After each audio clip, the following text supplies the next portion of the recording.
Cuando hablamos de arrays o arreglos, ¿sí? En principio podemos catalogarlos en dos. Los arreglos que son unidimensionales y los arreglos bidimensionales. ¿Sí? Estos son los dos más básicos cuando hablamos de arrays. El unidimensional también es llamado vector.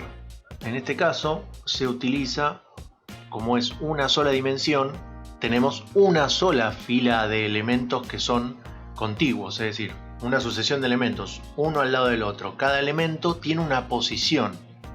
En este caso tiene una posición de memoria, pero en nuestra abstracción vamos a decir que bueno, la posición 0, o sea, el subíndice 0 responde al primer elemento, el subíndice 1 al segundo elemento, el subíndice 2 al tercer elemento, el subíndice 3 al elemento 4. Como pueden notar, esto es porque empezamos las posiciones del 0.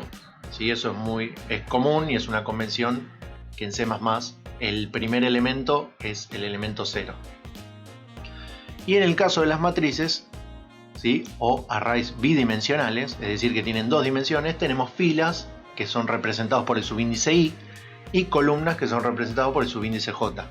Por supuesto que los subíndices pueden ser cualquier letra que se les ocurra, pero existe una convención de los subíndices I y J, en el caso de una dimensión y de dos dimensiones. En este caso también tenemos filas y columnas.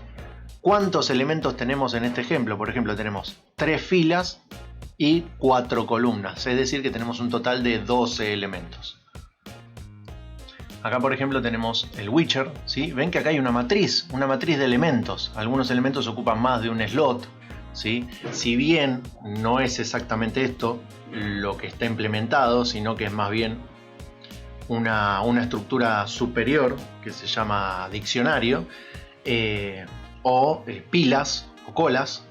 Lo básico que se suele aprender antes, previamente a implementar esas estructuras, son las matrices y los vectores. Entonces, en este caso se puede pensar como una matriz de elementos. Otro caso clásico podría ser el Zelda.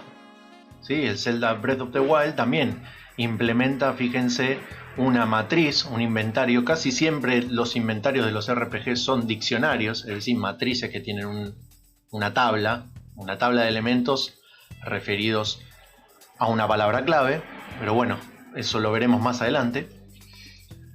Y acá también vemos que tienen armadura, tiene todas las armaduras, ¿sí? Como que hay filtros implementados arriba, pero también el inventario no deja de ser una matriz de elementos que estoy almacenando. Bueno, vamos a ver un ejemplo de implementación, o sea, cómo cargo los elementos en un vector. Vamos a suponer que tenemos un vector de 4 elementos. Cada uno de esos elementos son números enteros del 1 al 4.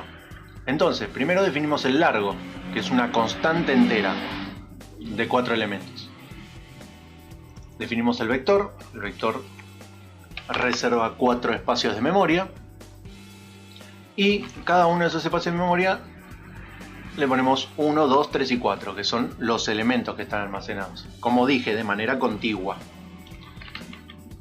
¿Cómo cargo esos elementos? Para cargar esos elementos necesito usar el for. ¿Por qué? Porque es el largo. Ponemos el subíndice I, como bien habíamos dicho en la imagen anterior, hasta 4. Pero I sabemos que empieza en 0, es decir, posición a posición voy mostrando cada elemento. Entonces primero vamos a compilar esto para mostrarles cómo funciona. ¿Sí? Control F5, les recuerdo. Y vemos elemento 1, o sea el elemento es 1 y está en la posición 0.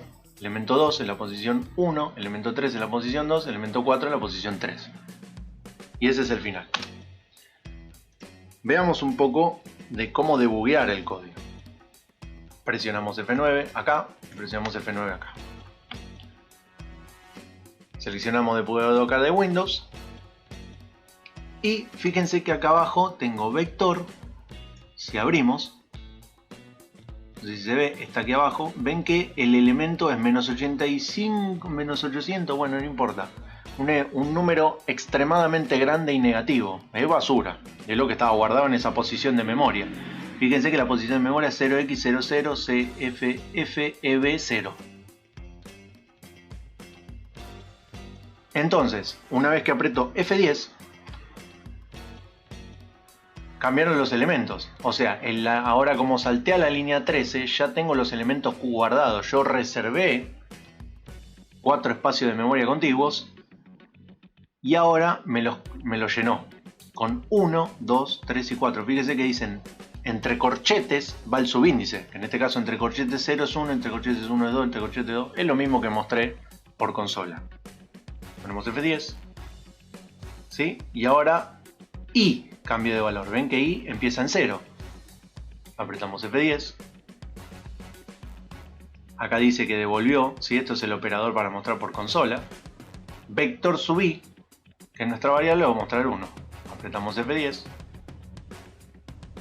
F10. I es 1. Cuando me paro en la línea 15, que es donde tengo el breakpoint, I se incrementó en 1. Vemos más abajo y vemos que vector sub 1 es el 2. Y así sucesivamente. ¿Sí? Si lo vamos mostrando con la consola, lo vamos macheando. Y fíjense que voy paso a paso mostrando cada uno de los elementos. Ponemos F10, ¿sí? Mostremos toda la vuelta. Esto estaría bueno que lo hagan ustedes. Y ahí termina el programa. Y acá tenemos la consola esperando que nosotros toquemos, ¿sí? O cualquier tecla, o bien cerramos la ventana. Una cosita más, para que vean por qué los espacios de memoria son contiguos. Vamos a hacer lo siguiente. Vamos al depurador local de Windows. Vamos a apretar F10. Y vamos a ir a una parte que se llama depurar, ventanas, memoria, y vamos a memoria 1. Acá lo que vamos a hacer, yo ya lo tengo abierto igual, pero vamos a buscar la posición de memoria. Para eso tenemos que poner ampersand vector. Apretamos enter y fíjense que lo guarda en posiciones de memoria continuas, es decir, una después de la otra. Fíjense, son estas 4, de hecho. Y los elementos que guarda es 1, 2, 3 y 4. Esto está en hexadecimal, las posiciones de memoria, ¿sí? Si hacen la cuenta, debería ser uno al lado del otro, de hecho. De esta manera nosotros corroboramos que reservamos 4 espacios de memoria contiguos, ¿sí? Si tuviese un n más grande, 8, serían 8 espacios de memoria contiguos. Y bueno, acá están almacenadas otras cosas, ¿sí? Hay otros espacios de memoria. Pero esta es una manera de corroborar lo que decíamos anteriormente. Para las matrices, por supuesto, si yo usé un solo ciclo for para cargar un vector, para las matrices tengo que usar 2 ciclos for, uno para las filas y otro para las columnas. Vamos a implementar el ejemplo que mostramos en la imagen, que eran 3 filas y 4 columnas. Por lo tanto, vamos a tener 2 variables constantes, filas y columnas. Dijimos que era el total, 3 y 4. Declaramos la variable matriz, que tenemos filas, o sea, 3 por 4. Con lo cual vamos a tener 12 elementos. Vamos a cargar esta matriz para cambiar un poco. En vez de cargarlo en la fila cuando lo guardamos, digamos, cuando reservamos los espacios de memoria, vamos a hacerlo después. Voy a llamar a un entero que arranque en 1. Vamos a ponerle num, así no nos confundimos. Declaro una variable y acá ponemos matriz IJ, o sea, cuando la vamos cargando en fila 00, fila 1, 1, 1, 1, fila 1, 2, ¿sí? Etcétera. Vamos a ir llenándolo con num. Y queremos que este num se incremente en 1. Entonces así vamos a hacer 1, 2, 3, 4, ¿sí? Así hasta 12. Y abajo mostramos en forma de matriz. Fíjense que acá hice un chanchullo. Podría darle un espaciado.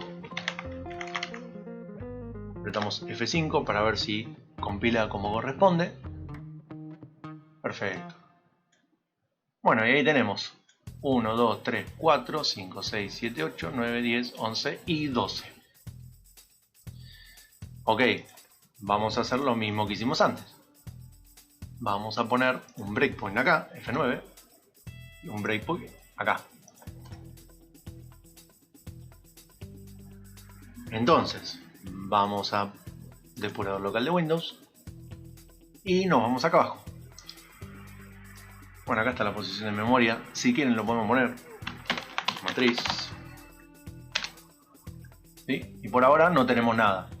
Fíjense que tenemos este número playero que estaba antes, tanto en num como en matriz, porque todavía no están cargados los elementos. ¿Sí? Entonces apretamos F10. Fíjense que num ya cambió a 1, porque ya tomó la asignación del valor. De hecho, si vamos acá, ampersand num, van a ver que es 1 y está en esta posición de memoria. Pero nos interesa la matriz. F10.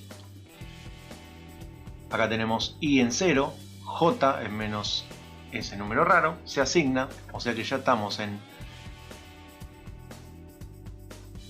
j0 e i ya había entrado con 0. Fíjese la matriz ij. Ahora le asigno el valor 1. Estamos en la línea 20. Num se incrementó en 1, ahora vale 2. ¿Sí? Este guardó el primer elemento. Fíjense que tenemos una posición de memoria y adentro tenemos el 1 y después toda la basura. Si seguimos apretando F10, vamos a apretar un par de veces. Fíjense que se fue llenando 1, 2, 3. Y efectivamente, num ahora vale 4. Seguimos apretando F10, vamos un poco más. Miren hacia la derecha también, que nos va marcando en rojo cuando se va llenando el elemento. Fíjense otra vez, elementos continuos de memoria. Perdón, espacios contiguos de memoria. Los elementos, por supuesto, que son continuos porque nosotros lo disponemos así. Y bueno, y así vamos llenando toda la matriz. 9, 10, y acá vamos viendo todas las variables. Ahora efectivamente ya tendríamos que haber llenado toda la matriz. Esperen que me perdí. Matriz. Opa. Ok, matrix no, matriz. Fíjense acá. Como les dije antes, está en hexadecimal. ¿Qué quiere decir? A es 10. La letra A representa el símbolo 10 en hexadecimal. El B en símbolo 11 y el C el símbolo 12. ¿Sí? Por eso están guardados así. Es decir, si ven esto, no se asusten. Como que le pifiaron, porque no le pifiamos nada. Simplemente está en otro sistema de numeración. Y bueno, y efectivamente, si ponemos continuar y vamos a la consola,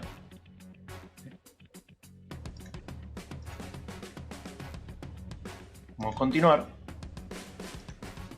vamos a la consola, nos vuelve a mostrar como lo habíamos planteado en el ejercicio.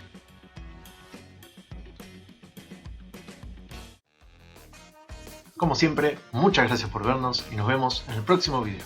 Hasta luego.